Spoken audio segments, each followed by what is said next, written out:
रंग 5 प्रकारे दिले आहेत. हे रंग आपल्या इकडे व पाश्चात्याकडे सुद्धा एकसारखे प्रामाणिक वर्णिले आहेत. मधुपिंगल लाल, फिका, काळा, निळा असे यात 5 प्रकार आहेत.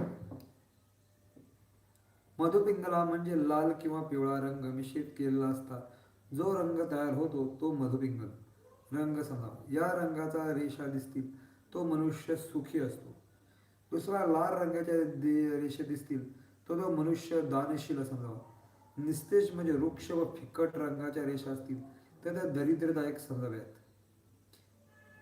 फिकट रंगाच्या रेषा ज्याच्या हातावर असतात, तलावर असतात ते लोक बेहिमित व नामर्द असतात. अशा फिकट रेषा बहुतांश यांच्या हातावर असतात. पुरुषाच्या हातावर जशा रेषा असतील तर तो प्रसंगावशात एकदम बेशुद्ध होतात, तसेच एकदम शांतही होतात. असे लोक